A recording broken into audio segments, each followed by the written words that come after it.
Hello दोस्तों। आज हम जानेंगे, अगर आपने होम लोन ले रखा है और हाई ईएमआई की बर्डन से परेशान हैं, तो आज हम ऐसी योजना के बारे में डिस्कस करेंगे जिसका नाम है प्रधानमंत्री आवास योजना। जिसके अंतर्गत अगर आपकी इनकम 0 से लेके 18 लाख तक है तो आपको 2,67,000 रुपए मिलेंगे। और ये कितनी सिंपल है और आप इसके अंदर क्या क्या डॉक्यूमेंट रिक्वायर्ड हैं और आप इसको कैसे यूज कर सकते हैं, इसके बारे में पूरी डिटेल जानेंगे। तो आशीष जी, मेरे को ये प्रधानमंत्री आवास योजना क्या है और इसके के अंदर अंतर्गत कौन कौन एलिजिबल है, इसके बारे में थोड़ा सा बताएं मुझे। बिल्कुल। इनफैक्ट लोगों का ये डाउट रहता है कि गवर्नमेंट की कोई स्कीम है तो हमें पैसा मिलेगा या नहीं मिलेगा। लोग फेडअप हो जाते हैं कि छोड़ो उस स्कीम को नहीं लेना, पर मैं बताना चाहूंगा ये बिल्कुल सिंपल है, इजी टू अप्लाई है और इसमें बिल्कुल पैसा मिलता है। जिसने भी अप्लाई किया है, अगर एलिजिबिलिटी क्राइटेरिया में आप आते हैं तो गवर्नमेंट की तरफ से आपको, अगर ये हाई ईएमआई बर्डन से परेशान है तो आपको बिल्कुल सब्सिडी मिलती है, आपको काफी ज्यादा बेनिफिट मिलता है। इनफैक्ट 6.5% तक आपको लोन की सब्सिडी मिल सकती है। बेस्ट केस की अगर हम बात करें, पूरी डिटेल में जानेंगे कि आपका एग्जिस्टिंग होम लोन कवर हो सकता है, नहीं हो सकता, रीसेल प्रॉपर्टी लेते हैं तो वो कवर हो सकती है, नहीं कर सकती। तो ये योजना है, आपके सामने है।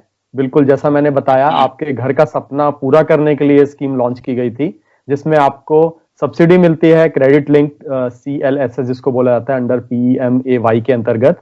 होम लोन को अफोर्डेबल बनाने के लिए है। जो भी आप होम लोन लेते हैं डिटेल में हम जानेंगे। तो सब्सिडी अमाउंट जो रहती है आपकी इनकम के ऊपर डिपेंड करती है। आप किस टाइप का घर ले रहे हैं, साइज ऑफ प्रॉपर्टी पर डिपेंड करती है। इनफैक्ट ये बताना चाहूंगा मैं आपको साथ में कि इसमें ये डिपेंड नहीं करता है कि कितना बड़ा कितना अमाउंट का आप घर ले रहे हो और कितने अमाउंट का आप लोन ले रहे हो, वो फर्क नहीं पड़ता। सिर्फ जो आपका घर का साइज है वो डिपेंड करता है। अगर एलिजिबिलिटी क्राइटेरिया की बात करें हम लोग, तो जो बेनिफिशियरी फैमिली होती है उसके पास कोई पहले पक्का घर नहीं होना चाहिए। तो अगर आपका पहला घर है तभी आप इस स्कीम का फायदा उठा सकते हैं। और अगर आप मैरिड कपल हैं और साथ में आपके बच्चों के नाम पे और आपकी पत्नी के नाम पे कोई घर नहीं होना चाहिए, आपका पहला घर होना चाहिए। और ज्वाइंट ओनरशिप में भी नहीं होना चाहिए, आपको पहले कोई सब्सिडी नहीं मिली होनी चाहिए होम लोन के रिगार्डिंग में। तो आपका पहला होम लोन और पहला घर होगा तो आपको ये जरूर मिलेगी।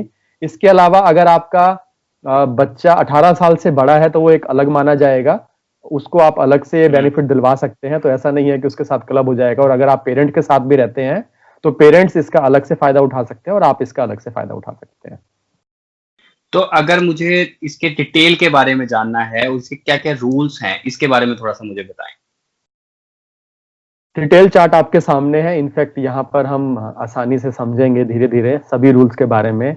4 कैटेगरी बनाई गई हैं, EWS, LIG, MIG 1 और MIG 2 भी इंट्रोड्यूस की गई है, जो कि थोड़ा ज्यादा इनकम लेते हैं, क्योंकि सबको सरकार का सपना है कि सबके पास अपना घर होना चाहिए। इसी के हिसाब से अगर हम देखेंगे कि लोन जो होम लोन रहता है आपका, जो इंटरेस्ट सब्सिडी के लिए कितना अमाउंट एलिजिबल होगा, लोन आप कितना भी ले सकते हैं।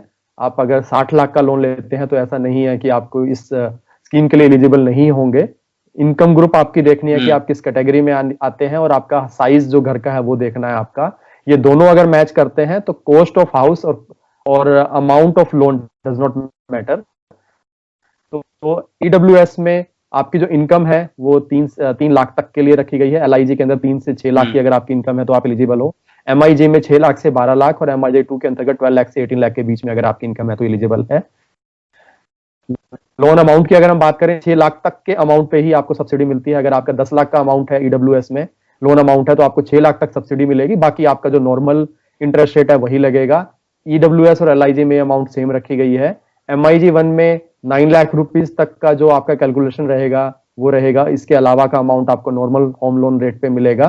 12 लाख तक के लिए MIG 2 के अंतर्गत रखा गया है। इसी के साथ इंटरेस्ट सब्सिडी जो आपको मिलेगी, जैसा मैंने बताया था शुरू में, EWS और LIG में 6.5% तक का आपको रिबेट मिलेगा आपके होम लोन इंटरेस्ट के ऊपर। और वहीं MIG में 4% है, MIG 2 में 3% है।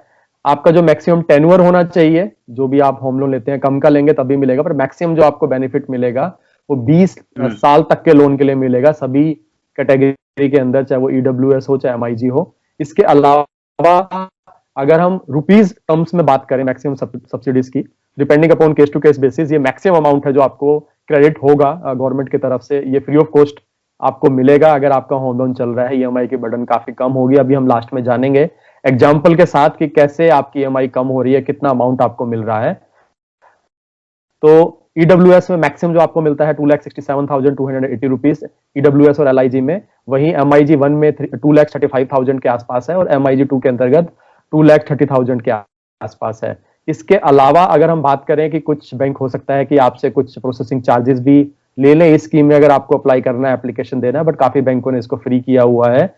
2 से 3 हजार रुपए के आसपास आपसे चार्जेस दिए जा सकते हैं। वैलिडिटी की बात करें, ये काफी इंपॉर्टेंट रहेगा कि कब तक इस स्कीम का फायदा उठा सकते हैं। तो अगर आप ईडब्ल्यूएस और एलआईजी में आपने घर लिया हुआ है, इस इनकम स्लैब में आते हैं, इस टाइप ऑफ हाउस में आपने घर लिया है इतने स्क्वायर मीटर के आसपास का ही, तो उस केस में आपकी वैलिडिटी जो स्कीम है वो अगले साल मार्च तक के लिए वैलिड है, 2022 तक। और एमआईजी 1 और एमआईजी 2 जो एक्सटेंड की गई है वो 31 मार्च 2021 इस साल तक के लिए ही एक्सटेंड की गई है। घर का साइज आपके सामने है, ईडब्ल्यूएस में 30 स्क्वायर मीटर, उसके अलावा एलआईजी में 60 स्क्वायर मीटर, एमआईजी में 160 स्क्वायर मीटर और एमआईजी 2 में 200 स्क्वायर मीटर, जो काफी बड़ा साइज रहता है। और इनफैक्ट हम सब लोग इसी साइज में ही अपना घर ले लेते हैं अगर इस इनकम स्लैब में आते हैं तो अगर हम देखें सबको इसका बेनिफिट मिल पाएगा। काफी अच्छी योजना है, बड़ा सिंपल रहता है। अभी हम जानेंगे क्या क्या डॉक्यूमेंट भी हमें लगानी है। इसके अलावा जैसा हमने बताया कि पक्का घर आपके पास नहीं होना चाहिए, वो एमआईजी 1 एमआईजी 2 के लिए एप्लीकेबल रहेगा। और अगर आपके पास ईडब्ल्यूएस और एलआईजी में है तो आप उसका रिनोवेशन करवा सकते हैं, अपग्रेड करवा सकते हैं। तो उस केस में इन 2 कैटेगरी के लिए ये एक फायदा दिया गया है इस रिस्ट्रिक्शंस के ऊपर। उसके अलावा वुमन ओनर होना भी अनिवार्य रखा गया है। अगर आप ईडब्ल्यूएस और एलआईजी का लेते हैं घर, तो उस केस में आपके लिए, नया घर लेते हैं तो उस केस में मैंडेटरी हो जाता है। लेकिन अगर रिनोवेशन और अपग्रेडेशन कराते हैं तो उस केस में वुमन को ओनर होना एप्लीकेबल जरूरी नहीं है। और एमआईजी और एमआईजी 2 में आप मेल के नाम से भी लेते हैं तो उस केस में भी आपको सारा फायदा मिल सकता है। कुछ कंस्ट्रक्शन क्वालिटी और के लिए भी कुछ ध्यान रखा गया है। बिल्डिंग आपका जो डिजाइन है वो अप्रूव होना चाहिए, civil infrastructure, water, sanitization, sewer, road, electricity वहां पर होनी चाहिए।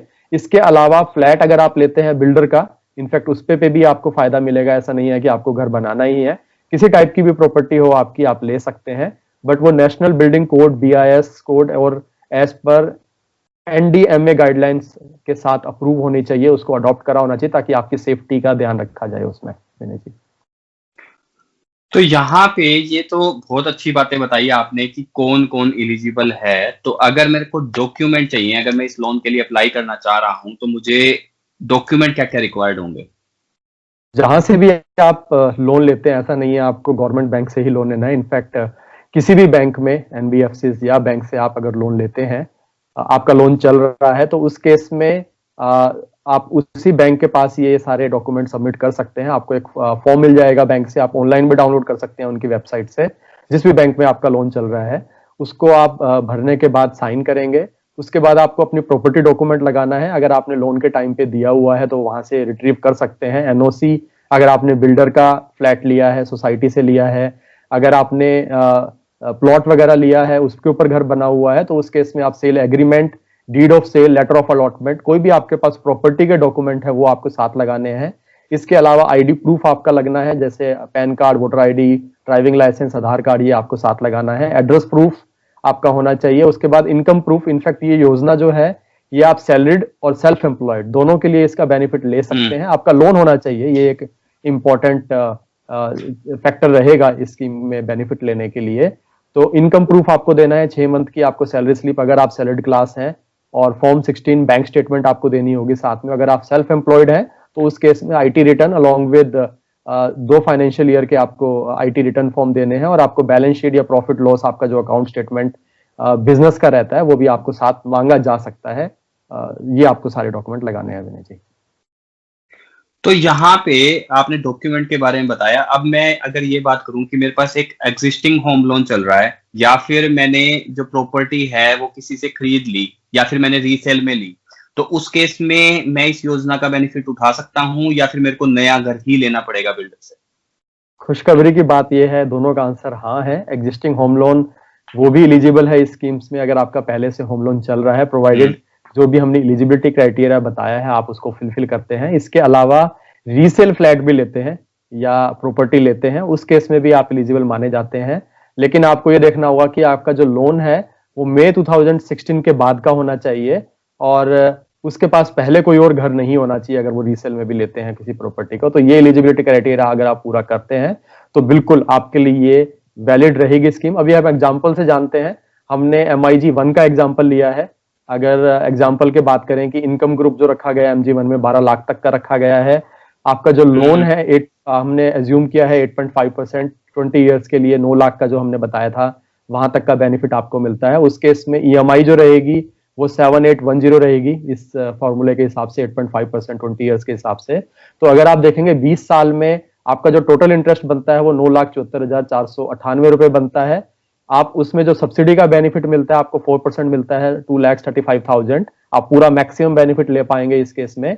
तो अगर हम बात करें तो आपका रिड्यूस्ड इंटरेस्ट कितना रहेगा, वो रहेगा 6,65,000 के आसपास रहेगा। नई EMI जो आपकी बनेगी, क्योंकि ये सब्सिडी आपको क्रेडिट हो जाएगी, तो आपके लोन अमाउंट से ये जब माइनस कर देंगे तो आपकी जो नई EMI बनेगी वो 5,771 रुपीज बनेगी, और टोटल इंटरेस्ट जो आपका बनेगा 7,20,045 रुपीज ये एडिशनली आपको देना पड़ेगा। EMI जो आप सेव करेंगे ओवरऑल 2,000 रुपीज मंथली सेव कर पाएंगे, और इस ओवरऑल जो आप सेव करेंगे कम्युलेटिव का बेनिफिट लेने के बाद, हालांकि सब्सिडी आपको 2,35,000 के आसपास मिल रही है, पर ओवरऑल जो इंटरेस्ट आपको सेव होगा 2,54,450 रुपीज प्राप्त होगा विनय जी।